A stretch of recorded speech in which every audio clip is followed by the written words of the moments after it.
우리는 시편 말씀을 통해서 이와 같은 때에 주시는 노래로 시리즈 말씀을 듣고 있습니다. 오늘은 이와 같은 때가 어떤 때이냐면 바로 두려움이 있을 때입니다. 두려움이 있을 때요. 세상의 사람들 때문에 두렵고, 문제들 때문에 두렵고, 그리고 어려움들 때문에 두렵고, 두려움이 있을 때에 하나님을 바라보며 하나님을 찬양하기 원합니다. 여러분에게는 어떤 두려움이 있으십니까? 아마 나에게는 아무 두려움이 없다고 하는 사람은 없을 겁니다. 왜냐하면 두려움이 있다고 하는 자체가 잘못된 것이 아닙니다. 우리는 실패할까 봐 두렵고, 사람들에게 왕따 당할까 봐 두렵고, 사람들이 비난하는 소리가 두렵고, 병에 걸릴까 봐 두렵고, 죽을까 봐 두렵고, 먹고 사는 문제로 걱정되고 두려워할 때가 있습니다. 믿음의 사람들은 아무런 두려움이 없이 사는 사람들이 아닙니다. 믿음의 사람들은 두려움을 극복하고 믿음으로 이겨내는 하나님의 사람들이었습니다. 하나님의 마음에 합했던 하나님의 사람 이새의 아들 다윗에게도 두려움의 문제들이 참 많이 있었습니다. 그가 예수를 잘 믿지 않고 하나님을 믿지 않았기 때문에 두려웠던 것이 아니라 그의 주위에는 늘 힘들고 어려운 문제들이 산재하여 있었던 것을 보게 됩니다. 세상적으로 더 강하게 사는 것이 두려움을 극복하는 것이 아니라 하나님을 신뢰하는 것이 두려움을 이기는 것이었습니다. 하나님을 신뢰하는 것이 비결이었다는 것이죠. 그래서 오늘 말씀을 통해서 우리의 자신도 돌아보며 하나님께 나아가는 축복이 있기를 원합니다. 오늘 여기에 시편 27편에 나오는 시인은 어떤 어려움으로 인하여 두려워하게 되었는지 오늘 말씀을 통해서 살펴보도록 하겠습니다. 먼저 시편 27편 2절 본문 말씀 보도록 하겠습니다. 악인들이 내 살을 먹으려고 내게로 왔으나 나의 대적들 나의 원수들인 그들은 실족하여 넘어졌도다. 자, 여기 보시면 어떤 문제들이 있게 되냐면 그에게 주위에 보게 되면 악인들이 있었습니다. 대적자들이 있었고요, 원수들이 있었습니다. 이 원수들이 무엇을 하느냐 하면 그들이 내 살을 먹으려고 왔다고 돼 있어요.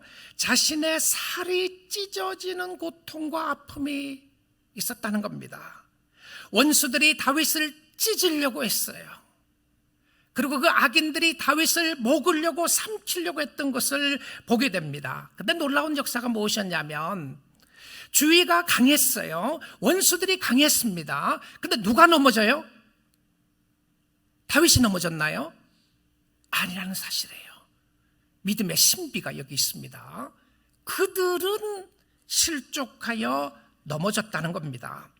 근데 다윗은 원수들 때문에 너무나도 고통스러웠습니다. 힘들었어요. 그래서 다른 사람의 아픔이 아니라 자기 자신의 아픔이었어요. 내 살, 내게로 나의 대적, 나의 원수들이에요. 자, 1인칭 단술상에서 내가 아픈 것이 너무 힘들고 아프다고 하는 표현이었습니다. 어려움을 당하는 대상은 본인 한 사람인데 어렵게 하는 사람은 몇 사람인가요? 한 사람이 아니라 수많은 사람들이 비난했습니다. 여러분, 한 사람이 여러분을 비난해도 힘들죠. 당신 왜 그렇게 사느냐? 당신 그럴 줄 몰랐다. 여러분, 한 사람의 비난도 우리는 가슴이 너무 아파요. 그리고 실질적으로 그 대상이 누군가에 따라서 더 가슴이 아플 수도 있는 거죠. 자, 그런데 이 힘들게 하는 무리들이 나타나는 모습을 3절에서 보겠습니다. 군대가 나를 대적하여 진칠지라도, 군대들입니다. 얼미에 얼미. 무리들이 일어나기 시작합니다. 근데 그 무리가 나를 대적하여 진칠지라도 내 마음이 두렵지 아니하며 전쟁이 일어나 나를 치려할지라도 나는 여전히 태어나리로다. 군대가 일어나고요, 전쟁이 일어나기 시작합니다. 그런데 전쟁이 일어나서 누구를 상대하고 있어요? 한 사람을 상대합니다. 누구였습니까? 다윗이었어요. 여러분, 우리가 신앙생활을 하고 이 땅에 살아나가는 동안에 여러분, 문제가 다 여러분에게 오는 것 같다는 생각을 느낄 때 있잖아요. 왜 문제가 나에게만 있죠? 세상이 나를 다 어게인스트 하는 것 같아요. 세상의 모든 힘들고 어려움이 나에게만 오는 것 같은 모습을 느낄 때가 있었던 것이죠. 그런데 다윗이 실질적으로 이런 문제들을 당하게 됐어요. 주위의 환경과 상황이 너무 힘들었습니다. 그런데 이 두려움의 문제는 외부에서 오는 것이죠. 지금 여기에 보면 두려움이 어디서 오냐면 주로 사람들이었습니다. 원수들이었어요. 이 원수들로 인해서 외부적인 문제가 확 부딪혀오는데, 자, 근데 외부적인 문제가 부딪혀오는데 실질적으로는 외부적인 것보다 더 두려운 것은 무엇이었냐면 내 마음입니다. 외부적인 어려움은 어디를 치고 들어오느냐 하면 내 마음을 치고 들어와요. 그래서 내 마음이 두렵지 않다라고 성경은 그렇게 고백을 합니다. 자, 문제가 없다고 이야기하지 않았어요. 원수들이 없다고 이야기하지 않았습니다. 어려움이 없다고 이야기하지 않았어요. 여러 가지 힘들고 어려운 부분들이 너무 많다고 이야기를 합니다. 내 마음이 괜찮다.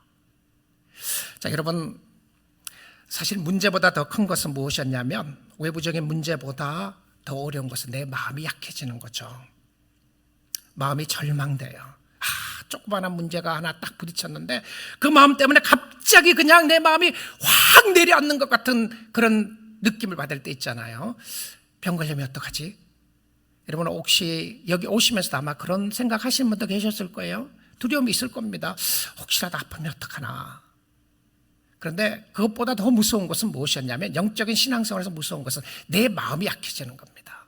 사람들이 비난이 있어요. 힘들고 어려운 부분이 있습니다. 여러분보다 더 잘 되는 사람들이 있고요. 여러분보다 더 잘 사는 사람이 있고, 여러분은 문제가 없다고 생각했는데 다른 사람 문제 있는 것을 보면서 그것이 나에게 문제가 되고, 실질적으로 내 문제가 제일 커 보이는 역사가 있을 때가 있다는 것이죠. 그래서 이 마음이라고 하는 단어가 구약성경에서 약 850번이나 나와요.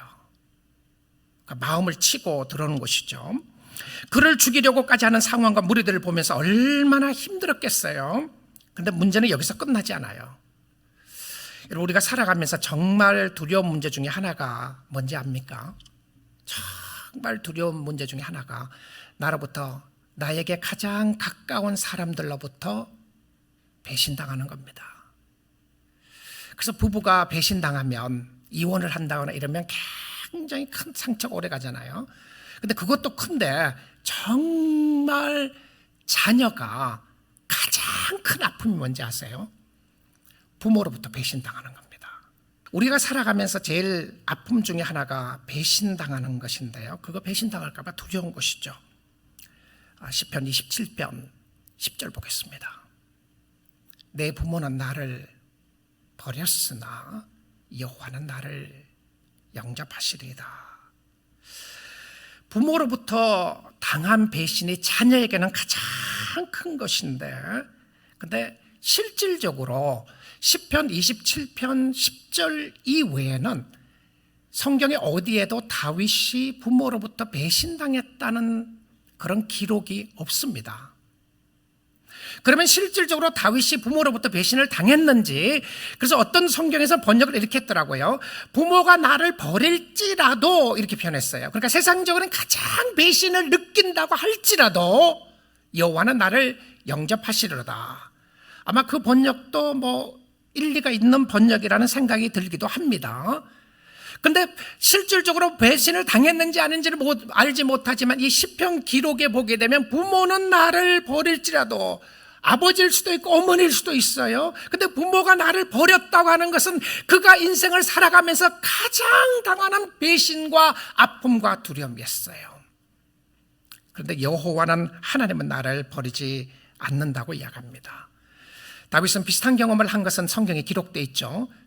다윗은 누구로부터 배신을 당하냐면 사랑하는 아들로부터 배신을 당합니다. 여러분, 부모가 가장 힘들고 어려운 것이 무엇이겠습니까? 내 자녀가, 내가 그렇게도 사랑했던 내 자녀가 나를 버린다고 생각하면 그것보다 끔찍한 것이 어디 있겠어요? 근데 실질적으로 다윗은 압살롬으로부터 배신당하는 것을 경험하게 되죠. 압살롬이 아버지를 배신하고 왕이 되려고 합니다. 극심한 배신과 아픔을 당하게 되었어요. 그러나 그의 마음속에 확신이 있었던 것은 무엇이었냐면 여호와는 나를 영접하실 거라는 사실입니다. 사랑하는 성도 여러분, 여러분, 사랑하는 사람들을 통해서 배신당한 경험 있는 분들이 있을 수도 있을 겁니다. 그런데 오늘 이 아침 시간에 말씀을 듣는 가운데 하나님께서 여러분을 위로해 주시고 축복해 주시기를 원합니다. 그래서 두려움을 극복하는 유일한 해결책은 하나님과 관계를 확인하는 거예요. 하나님과 관계. 놀랍죠? 상대방의 관계를 확인하는 것이 아니라 하나님과의 관계를 확인하는 겁니다. 여러분, 사랑하는 사람을 통해서 느꼈던 아픔과 배신의 문제를 해결하는 것은요, 하나님과 관계를 해결하는 것이었어요. 관계 속에서 오는 두려움, 미래에 대한 두려움, 건강에 대한 두려움, 실패에 대한 두려움, 먹고 사는 문제에 대한 두려움, 오늘 하나님을 의지하고 말씀을 붙잡고 하나님께 나아갈 수 있기를 원합니다. 하나님이 해결해 주실 줄 믿습니다. 자, 그래서 다윗은 두려움이 엄습해 올 때에 해결하는 방법을 다시 한번 찾아갑니다. 그래서 놀랍게도 시편 27편 1절의 시작을 이렇게 했어요. 여호와는 나의 빛이요 나의 구원의 신이 내가 누구를 두려워하리요. 여호와는 내 생명의 능력이시니 내가 누구를 무서워하리요. 오늘 이 말씀이 여러분의 신앙 고백이 될 수 있기를 주님의 이름으로 축복드립니다. 여호와 하나님이 누구신지를 먼저 고백을 해요. 여호와는, 그리고는 여기에 여호와 하나님에 대해서 세 가지 모습이 나오죠. 첫 번째는 여호와는 나의 빛이라고 고백을 합니다. 그리고 두 번째는 여호와는 나의 구원자라고 고백을 하고요. 세 번째는 여호와는 내 생명의 능력이시라고 고백을 합니다. 이사야서에 보게 되면 하나님은 이스라엘의 빛이시다, 하나님은 자기 백성에게 영원한 빛이라고 하는 표현이 있어요. 그런데 사람이 하나님께 대하여 나의 빛이라고 표현한 성경 구절은 여기가 유일합니다. 다윗이 알았어요. 무엇을 알고 있습니까? 그는 캄캄한 밤을 지나가고 있습니다.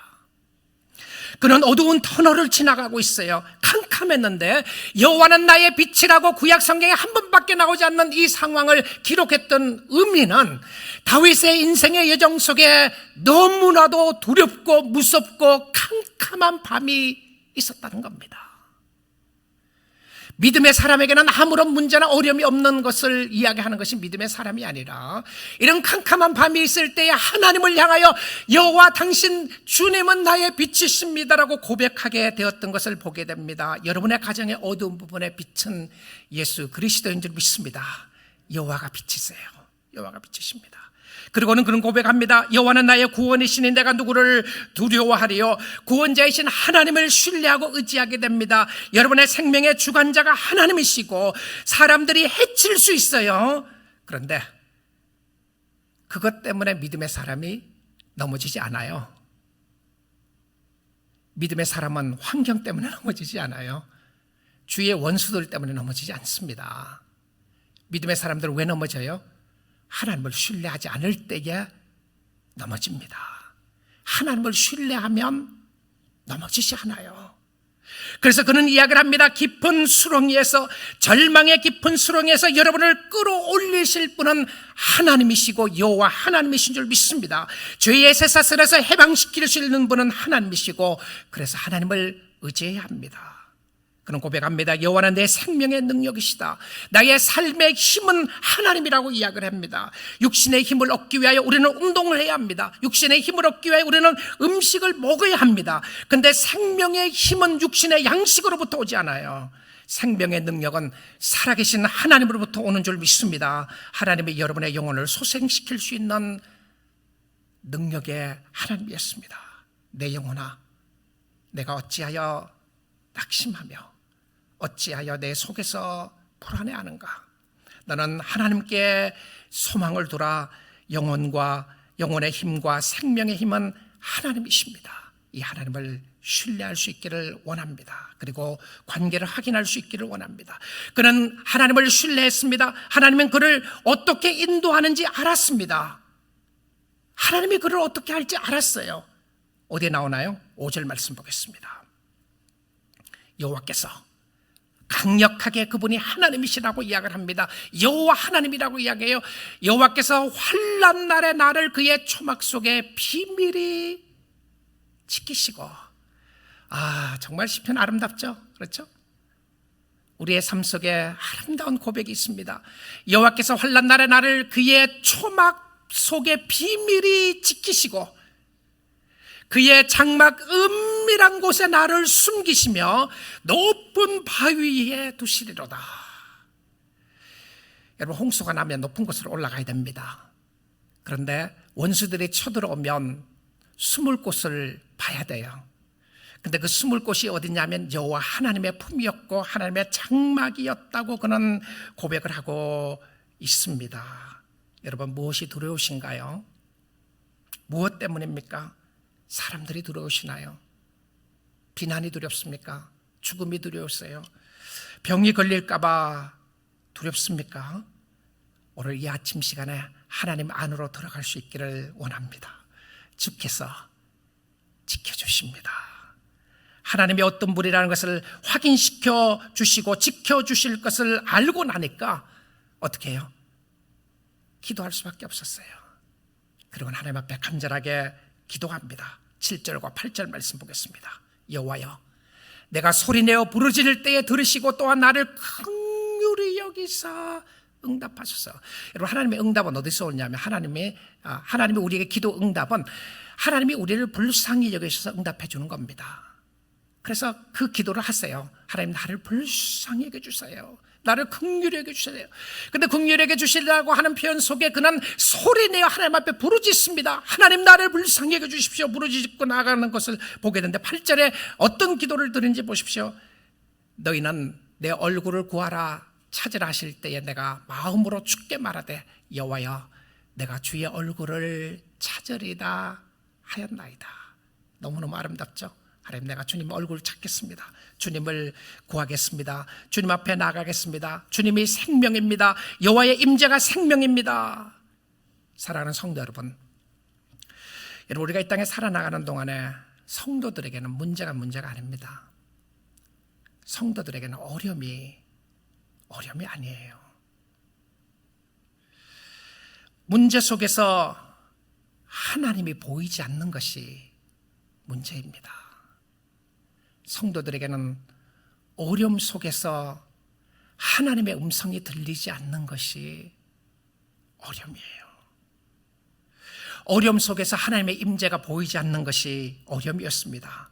하나님을 볼 수만 있다면 우리는 담력을 얻게 돼요. 두려운 문제를 해결하고 담대한 마음을 가지게 됩니다. 다윗의 주위에 환난이 있었습니다. 어려움이 있었습니다. 원수들이 그를 죽이려고 달려오고 있었습니다. 이런 어려운 상황에서 그가 한 가지 간구하는 기도가 있었어요. 여러 가지 기도하면서 그가 한 가지 사모하는 것이 있었습니다. 하나님과 관계를 확인한 사람이었어요. 하나님이 그를 지키시고 보호하신다는 것 알았습니다. 하나님이 그의 빛이 되시고 하나님이 그의 구원자가 되시고 하나님이 그에게 생명의 능력이 되는 것을 알았어요. 그러면 하나님의 백성이죠. 하나님의 사람이었습니다. 하나님을 신뢰하는 사람이었습니다. 그런데 그의 삶 속에 이것이면 됩니다. 이것 하나이면 돼요. 여러분의 삶의 어려운 문제들은 다양할 수 있습니다. 사람마다 다를 수 있고요. 나에게는 아무 어려움도 지금까지 없다, 그런 사람 없어요. 다양하게 힘들고 어려운 부분들이 있습니다. 그런데 이거 하나면 됩니다. 오늘 말씀 잘 들으십시오. 이거 하나면 됩니다. 그에게 한 가지 소원이 있었습니다. 하나님, 내가 한 가지 소원이 있습니다. 이거 하나만 구하겠습니다. 근데 이것도 너무 신비로운 단어입니다. 나의 주위에 원수들이 있고 어려움이 있고 문제들이 있고 그것 때문에 두려워하는 부분도 있지만 내가 담력을 얻어서 주님 앞에 나아가 주님을 의지하는데 이거 한 가지 내가 사모하겠습니다. 이거 한 가지면 되겠습니다. 그게 한 가지가 뭐냐면 27장 4절입니다. 우리 같이 한번 읽어볼까요? 여러분 앞에 스크린 보시고 한번 읽어보겠습니다. 내가 여호와께 바라는 한 가지 일, 그것을 구하려니 곧 내가 내 평생에 여호와의 집에 살면서 여호와의 아름다움을 바라보며 그의 성전에서 사모하는 그것이라. 한 가지 구한다고 하는데 세 가지를 보여주면서 내가 내 평생에 여호와 집에 살면서 여호와 평생 살고 싶어 합니다. 두 번째는 여호와의 아름다움을 바라보며 아름다우신 주님을 보기를 원해요. 그리고 세 번째는 그의 성전에서 사모하는 그것이라. 자, 세 가지를 한 가지로 연결하면 무슨 의미가 되겠습니까? 동행입니다. 하나님과 동행하고 싶어하고 하나님 너무너무 보고 싶어하는 거예요.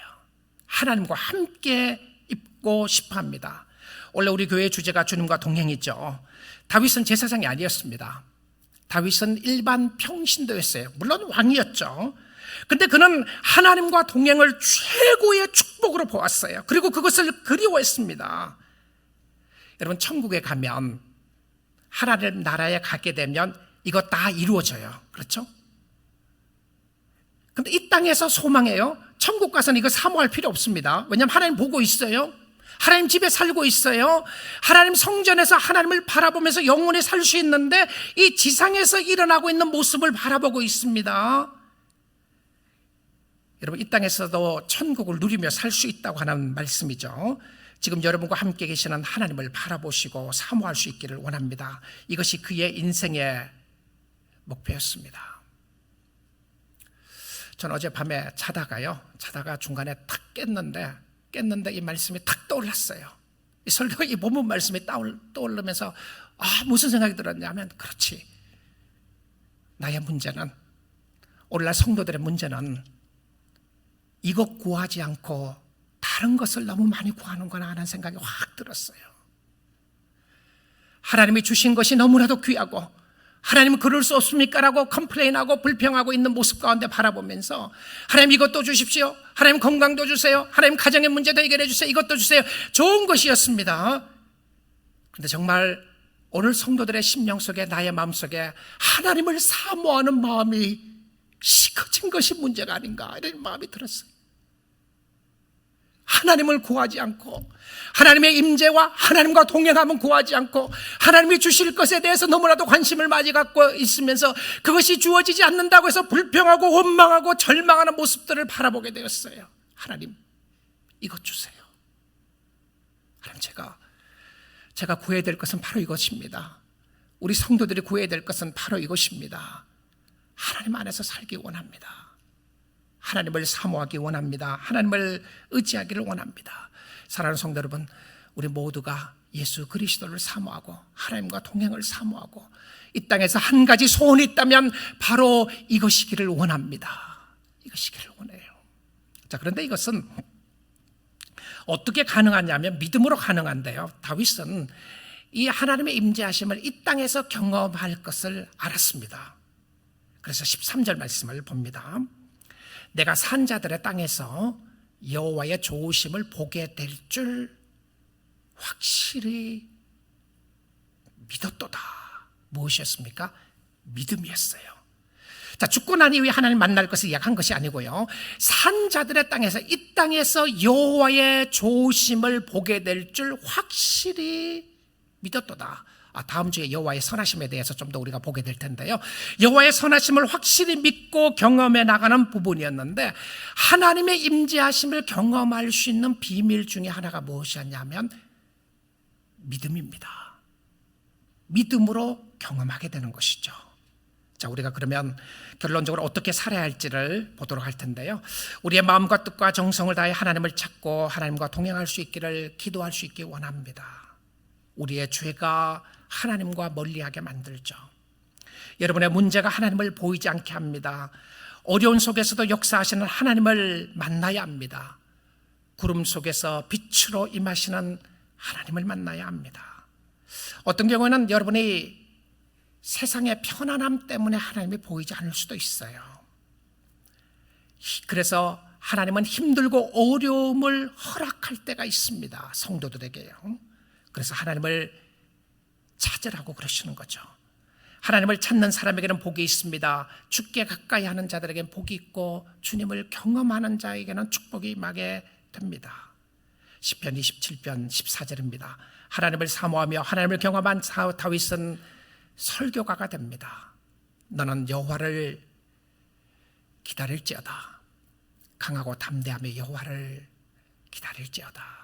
기도하고 기다리는데요, 여러분 시편 27편을 쭉 보시면 이 주어가 어떻게 되었냐면 1인칭 단수로 시작했습니다. 1인칭 단수가 나라고 했죠. 내 문제, 나의 아픔, 나의 고통, 나의 원수, 나라고 쭉 하다가요, 마지막 절에 와서 주어가 바뀝니다. 주어가 누구로 바뀌었냐면 너라고 바뀌어요. 너라고 나오는 이 단어 속에 보게 되면 2인칭 복수가 아니고 너희 둘이 아니고 너라고 하는 한 사람입니다. 2인칭 단수로 나옵니다. You. 너는 여호와를 기다릴지어다. 너가 누구죠? 저는 이 말씀 가운데 너가 다윗 자신일 거라는 생각이 많이 듭니다. 설교가로서 이제 다른 사람에게도 이야기할 수 있지만 다윗은 내 자신, 자기 자신에게 대해서 내 영혼아 네가 어찌하여 낙심하고 어찌하여 불안해하는가 자기 자신에게 이야기를 했어요. 아니면 이 너라고 하는 부분이 상대방에게 주위의 사람일 수도 있습니다. 근데 중요한 것은 무엇이었냐면 너는 이제는 바뀌었습니다. 너는 나 자신에게 향해서 이야기를 합니다. 너는 여호와를 기다릴지어다. 그를 사모하고 여호와를 바라보고 있었던 자신에게 이야기하면서 여호와를 기다릴지어다. 강하고 담대하며 여호와를 기다릴지어다. 여호와를 기다리라고 하는 표현을 2번 이야기를 하고요. 그리고 마음이 강하고 담대할 것을 이야기를 하면서 여호와를 기다리면 강하고 담대함에 대해서 이야기를 하고 있습니다. 사랑하는 성도 여러분, 약해지지 마시고요. 세상 때문에, 환경 때문에, 육신의 연약함 때문에 마음 빼앗기지 마시고 오늘 아침 시간에 예수 그리스도 위에 굳건하게 서 있을 수 있기를 주님의 이름으로 축복합니다. 여러분을 버리지 아니하시고 여러분을 떠나지 아니하시며 여러분이 있는 그 위치와 그 상황의 형편을 다 아시고 너는 여호와 하나님을 바랄지어다, 여호와 하나님을 기다릴지어다라고 이야기하시는 하나님의 음성을 듣고 하나님 앞에 나아갈 수 있기를 원합니다. 성도의 자신감은 예수 그리스도를 의지할 때에 오는 축복이었습니다. 절망 가운데서 주시는 은혜가 있고요, 축복이 있습니다. Find confidence in the Lord. 여러분이 담력을 얻을 수 있는 것은 그리스도 안에서 얻을 수 있는데 이렇게 좋으신 하나님이 여러분과 함께하고 있습니다. 여러분과 동행하기를 원하고요, 여러분의 기도를 들어주시기를 기뻐하시고 하나님의 임재를 체험하지 못하면 두려움 속에서 해결할 길이 없습니다. 말씀을 붙잡고 하나님의 임재를 붙잡으시고 괜찮습니다.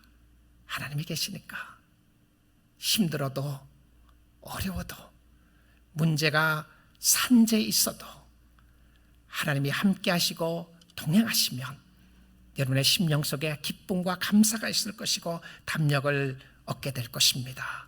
이사야 41장 10절 말씀을 우리 같이 한번 읽어보고 말씀을 맺겠습니다. 두려워하지 말라. 내가 너와 함께 합니다. 놀라지 말라. 나는 내 하나님이 됩니다. 내가 너를 굳세게 하리라. 참으로 너를 도와주리라. 참으로 나의 의로운 오른손으로 너를 붙들리라. 하나님의 말씀입니다. 하나님이 여러분에게 말씀해 주시고 그 하나님을 신뢰하라고 이야기를 합니다. 오늘 주님 의지하고 신뢰하는 여러분이 되셔서 주님과 동행하는 축복이 있기를 주님의 이름으로 축복드립니다.